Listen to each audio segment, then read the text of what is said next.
You're at 109 right now. 10-9. iSee109. Here we go. It's June 6, 2024. Today I was at school and I had a copy of Richard Wright's book entitled The Outsider. I picked this book. I began reading it. I watched YouTube videos about it. Some YouTube videos were there, and these people were talking about it, and I thought, man, that sounds like a really interesting book. Let me read it. No. I found it in a classroom. That's what happened. I found the book in the classroom. I began reading the the back of the book, and I found it so intriguing, what I was reading, that I said, dang, I need to read this book. I found similarities between the character described and my life. And I thought, man, this might just be me that Richard Wright, was writing about. So I went to the library. I got the book. I began reading it. I checked it out. I held on to it for several days, even over the weekend. Found time to read it, I tried to find time to read it, but I wasn't progressing as quickly as possible. School is going to end soon, so I decided to return the book to the library so that I wouldn't hold it over the vacation. So I returned the book today. I figured that I'd be able to find a copy of the book. So I called 3 bookstores, and none of them had it, and everyone said that they would order it for me. I could order it myself online, so I just figured, man, I'll find it. Someone has to have it. After checking 3 bookstores, no, none of them had it. I think I'm going to have to order it. Now, so my fascination has been on Richard Wright. Man, he's a brilliant writer. He's written so much about the Black experience, and I'm just like really enthralled, really excited to get into this work by Richard Wright. Yes, I know about Invisible Man.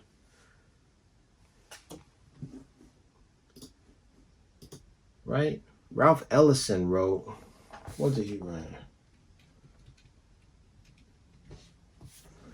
Ralph Ellison wrote notable words. No, Ralph Ellison wrote Invisible Man. Okay. Ralph Ellison wrote Invisible Man. Richard Wright wrote Native Son. That's the work that I know Richard Wright for, Native Son. All right, but he's got also Uncle Tom's Children, Black Boy, and The Outsider. Okay. I've always gotten those two, Richard Wright and Ralph Ellison, mixed up. And moments before watching this, I thought that Richard Wright wrote Invisible Man. No. Okay. Excuse me. So there I am, fascinated with Richard Wright's work, The Outsider. And my mission after school today was to buy a copy of that book. So that's when I went on the journey, and I called 2 bookstores, and I went to one, and none of them had the book. At the 3rd bookstore, the only one that I visited physically, the other 2 I called, I found a number of books that were priced just right, between $5 and $10. The majority of them were $5. I think 1 or 2 were $8. Another one was $10. I spent $60 there. I wasn't expecting to spend $60. I was only looking to buy that one book The Outsider by Richard Wright. But I found these other books that really, spoke to me, resonated with me. So I grabbed those books, and now I have those books. I own them. I brought them back here. 2 books tonight. Tonight I began reading this book, Hitler in Los Angeles. Fascinating story about how Jews foiled Nazi plots against Hollywood and America. What I immediately found interesting about this book is that it has a map. It has a map of downtown Los Angeles. Now, mind you, the bookstore where I purchased this book and all the other books today, it's located in downtown Los Angeles, all right? It's also located right off of Spring Street, okay? So I looked at this map of downtown Los Angeles. I'll show you it here. And what did I find on this map? I found the locations during the 1930s and the 1940s. I found the locations of Nazi organizations, fascist organizations, meeting halls, Jewish organization locations, and this other Omega resistance and some resistance organizations. So these organizations are on this map here. I thought that was fascinating. And then the other thing is this bookstore where I purchased this book is located on Spring Street. And then right there on Spring Street is where the Ku Klux Klan headquarters is located, or was once located at 704 South Spring Street. So I might have walked past that address. I might have, seen it. I don't know. But I didn't know that was its history in the 1930s and 1940s. Immediately as I'm talking about this book, I'm talking about the Ku Klux Klan headquarters on Spring Street. I remember the movie The Banker, all right? And that movie starring Samuel L. Jackson, and I forgot the other brother's name. It was about these 2 men who conspired to purchase real estate using a front man, a white front man.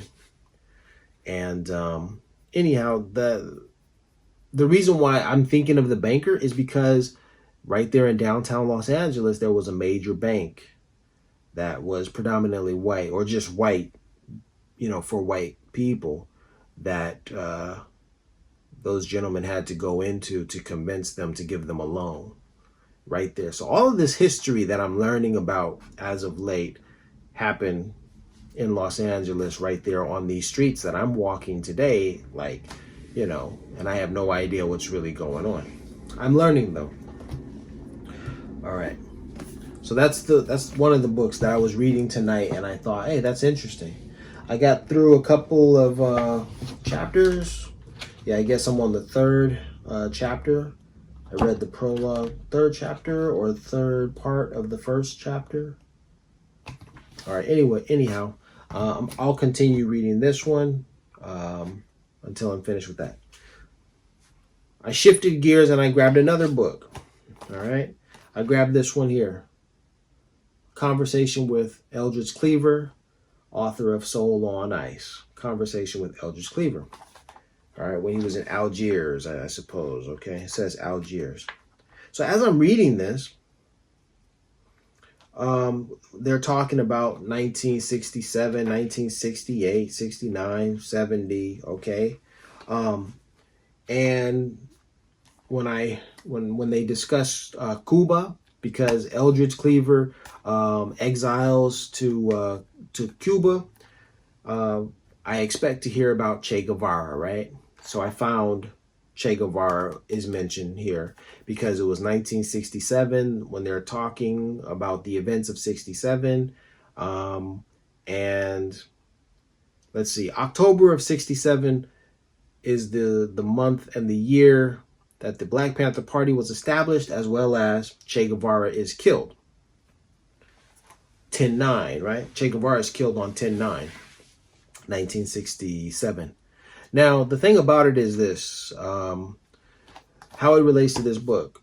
Eldridge Cleaver went to Cuba in the hopes of being received well by the Cubans, and so he found that he wasn't well received, as I'm reading, because of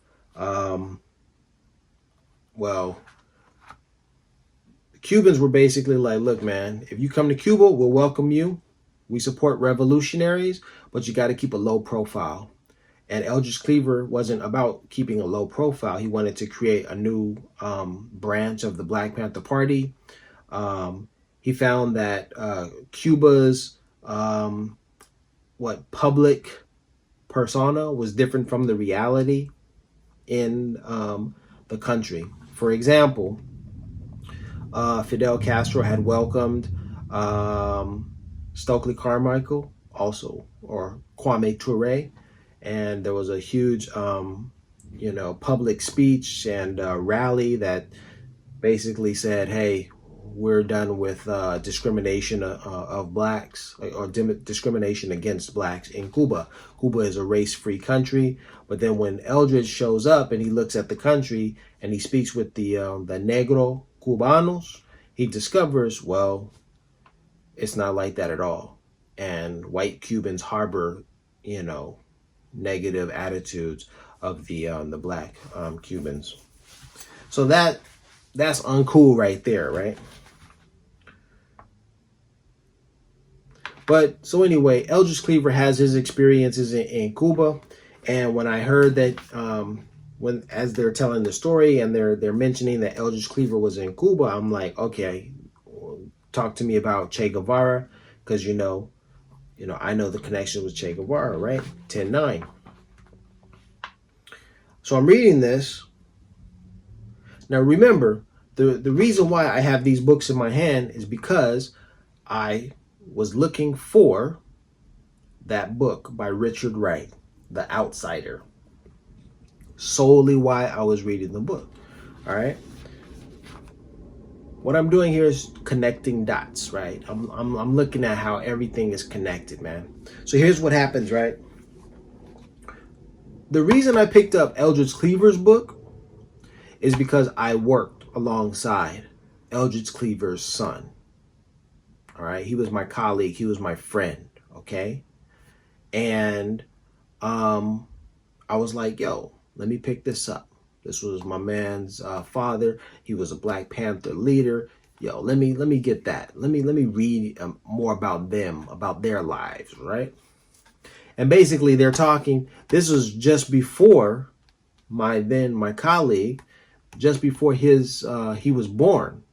See, he was born in Algiers, right?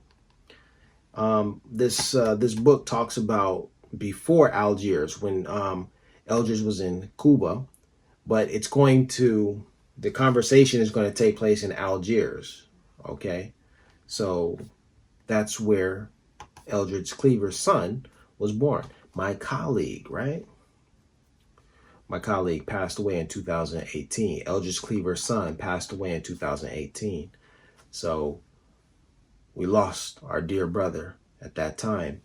I have fond memories, talking with him. I told him, I said, man, I know who your father is. I know your legacy, bruh. Yo, your father, your family's importance, and legacy is not lost on me, brother. I know who you are, man. Maceo. Ahmad Maceo Eldridge Cleaver. That was his name.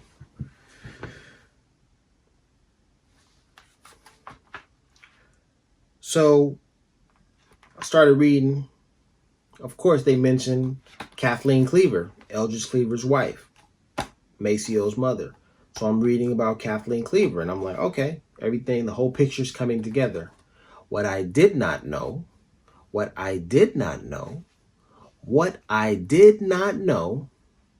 is that Kathleen Cleaver and Richard Wright were friends I didn't know that.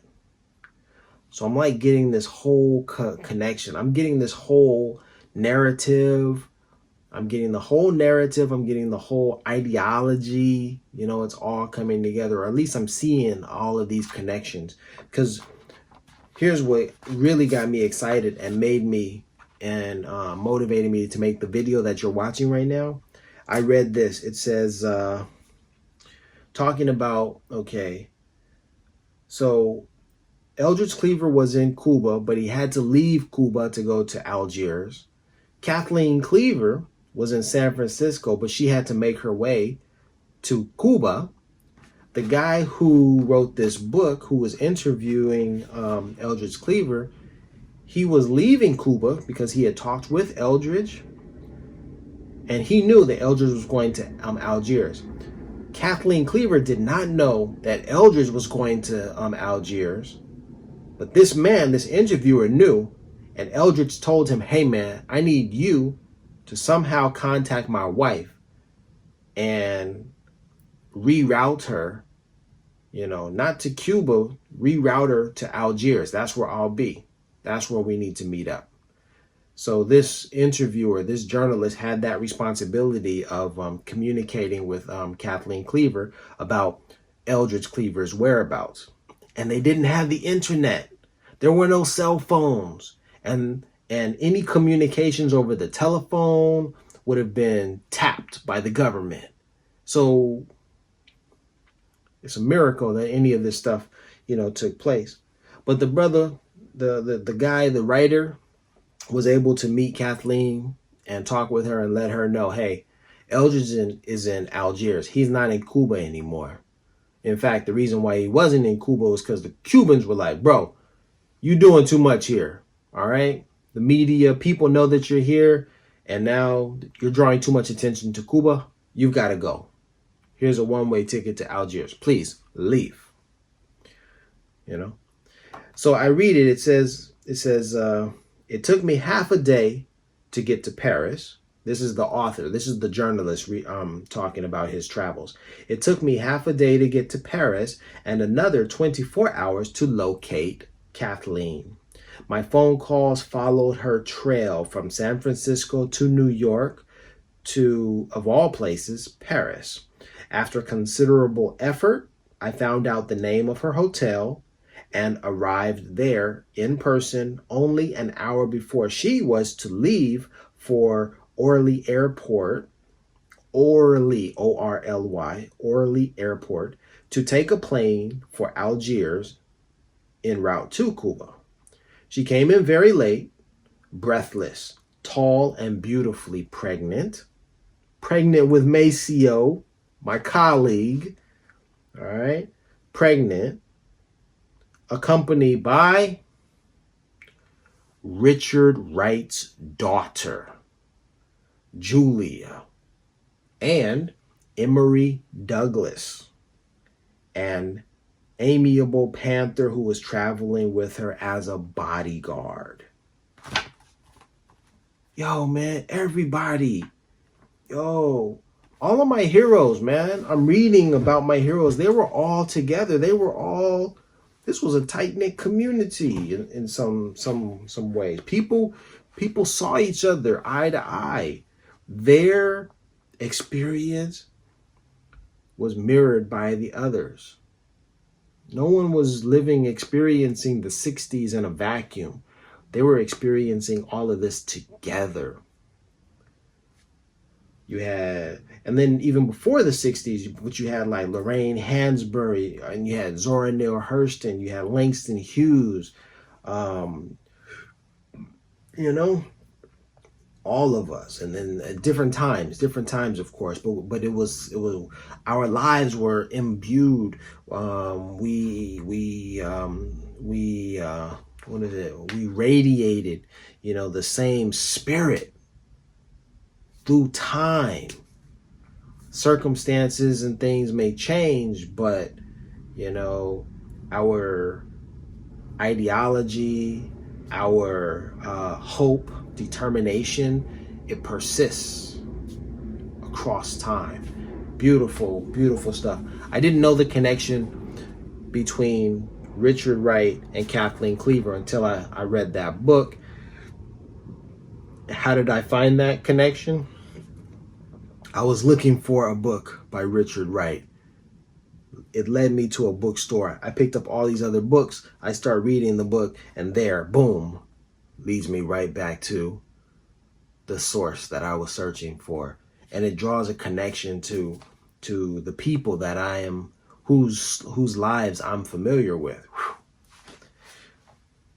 Oh. And then for it all to be 10-9 related, oh man, wow. For all of this that I'm talking about to be 10-9 related, yeah, I said Che Guevara was killed on October 9th, 10-9, 1967. We got that. Black Panther Party started October 1967. Not October 9th, but October anyways. So as I'm reading this book and I read that it says that Kathleen Cleaver, Maceo's mother, Eldridge's wife, Kathleen Cleaver was with Julia Wright, Richard Wright's daughter. So I go to the internet here and I search for the most recent interview with Julia Wright, and I find it here. It's on Black Power Media. And guess what day it was released? You're at 10-9 right now. Kobe let them know. You're at 109 right now. That's when it was released, October 9th, 2023.